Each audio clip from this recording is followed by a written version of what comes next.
അതായത് നമ്മൾ പറഞ്ഞു വന്നത് എന്തെന്ന് വെച്ചാൽ ആ സ്ത്രീധന തുകയുടെ കാര്യമാണ്. അത് പറഞ്ഞ സമയത്ത് തന്നെ ആൾക്ക് കൈമാറണം. നമ്മൾ ആ ചടങ്ങ് അതൊരു ചടങ്ങാണല്ലോ, അതൊരു ഇതായിട്ട് കണ്ടാൽ മതി. സ്ത്രീധനത്തിൻ്റെ കാര്യമില്ല, നിങ്ങൾ പറഞ്ഞ തുക മൊത്തമായി തരാൻ ഞങ്ങൾ തയ്യാറാണ്. പക്ഷെ അതിന് കുറച്ച് സമയം എടുക്കും, കുറച്ച് സമയം ഞങ്ങൾ തരണം. അല്ല അങ്ങനല്ലല്ലോ, ഇതൊരു നാട്ടുകടപ്പാണല്ലോ. നമ്മൾ ഈ പൈസ ഒക്കെ കൈമാറുക എന്നുള്ളത് നാട്ടുകടപ്പായിട്ട് കണ്ടാൽ മതി. അതൊരു ചടങ്ങാണ്. അപ്പം അങ്ങനെ നോക്കുകയാണെന്നുണ്ടെങ്കിൽ പൈസ കൈമാറുന്നതല്ലേ, അത് ആ പറഞ്ഞ സമയത്ത് തന്നെ വേണം അല്ലേ. ചെറുക്കന് പെണ്ണിനെ ഇഷ്ടപ്പെട്ടു, പെണ്ണിന് ചെറുക്കനെ ഇഷ്ടപ്പെട്ടിട്ടുണ്ട്. ആദ്യം അവരുടെ ഇഷ്ടം നടക്കട്ടെ, ശേഷം നമുക്ക് എന്താണെന്ന് വെച്ചാൽ ചെയ്യാമല്ലോ. അങ്ങനെ എൻ്റെ കാര്യം ഞാൻ അങ്ങോട്ട് പറയാം. എനിക്കൊരു കച്ചവടമാണ്, ബിസിനസ്സാണ്. ബിസിനസ് ഇപ്പോൾ അത്യാവശ്യം ഡള്ളാണ്, ഉള്ള കാര്യമാണ്. എന്നാൽ പിന്നെ കുറച്ച് ലോൺ എടുക്കാൻ വിചാരിച്ച് ബാങ്കിൽ ചെന്നപ്പോഴത്തേക്കും ബാങ്കുകാർ ഓൾറെഡി ഉള്ള ലോണിൻ്റെ വീണ്ടും ലോൺ തരൂല.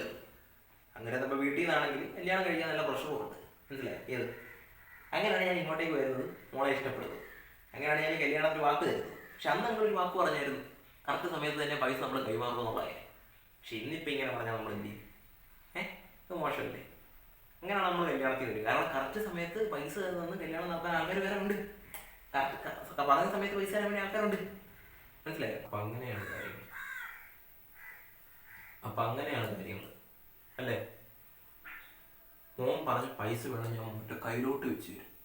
പക്ഷെ എൻ്റെ പെങ്കുച്ചിനെ ഞാൻ നിനക്ക് ഒരിക്കലും കെട്ടിച്ചു തരിക. ഓ, പെങ്കുച്ചിനെ തന്നില്ലെങ്കിൽ കുഴപ്പമില്ല, പൈസ കിട്ടിയാൽ മതി. ഇങ്ങനത്തെ മനുഷ്യനാണ് ഇത്ര ചെറിയ കാര്യത്തിൽ എന്തിനാണ് തല്ലുന്നത്?